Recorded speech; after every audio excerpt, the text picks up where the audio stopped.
So what's up guys? Welcome back to my YouTube channel. This is Daryl TV Mix. For today's video guys ay magluluto tayo ngayon ng pusit calamares guys.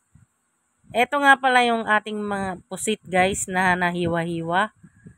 Ayan. Ito yung mga ingredients natin. Pamintang pino. 2 kutsarang patis. Itlog na binati guys. At ang ating breading mix.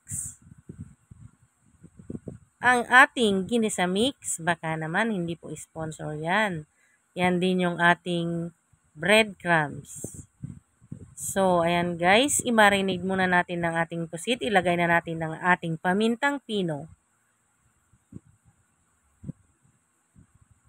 At syempre, para may lasa ang ating pusit, ilagay na natin ng 2 kutsarang patis.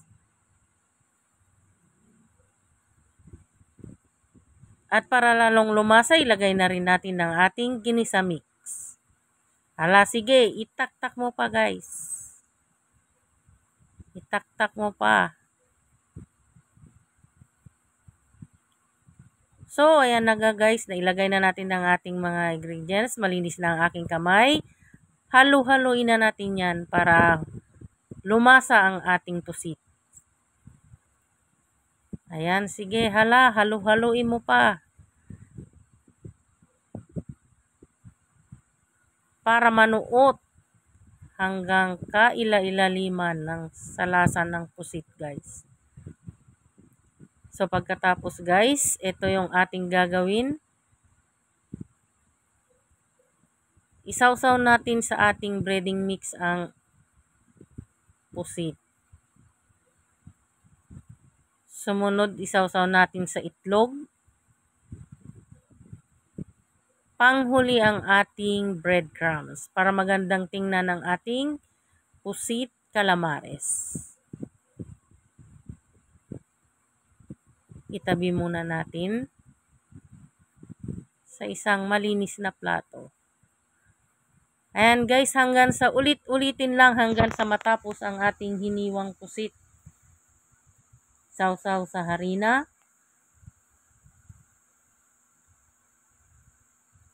At isawsaw sa ating binating itlog.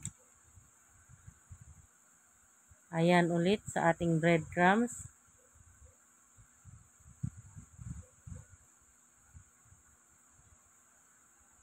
Ayan. At syempre ulit, ganun na naman ang ating gagawin hanggang sa matapos guys.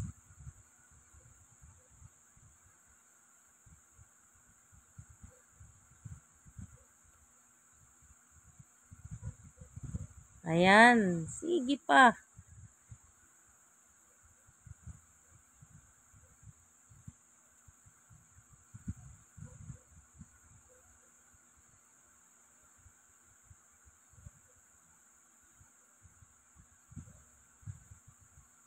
So, ayan na guys.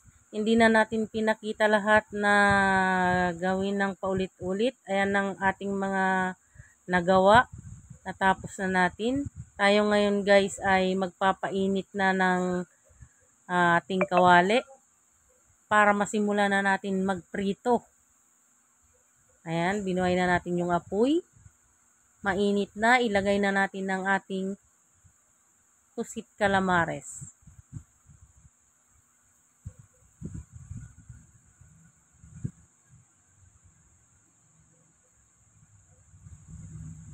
Ayan guys, kumukulo na ang ating mantika. Kung nakikita nyo, may bula-bula na guys.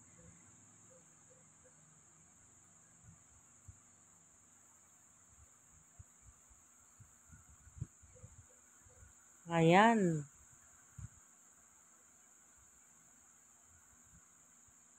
Ayan, baliktarin natin ng konti.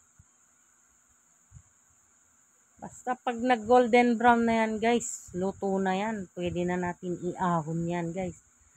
Ayan o. Kung nakikita nyo, golden brown na ang calamares.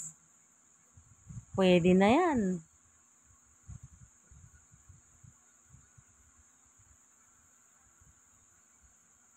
Ayan.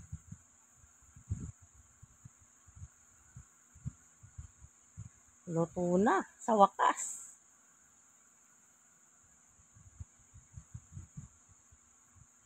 So, ayan na guys, luto na ang ating calamares. Yan na ang ating finished product. Salamat sa panonood guys!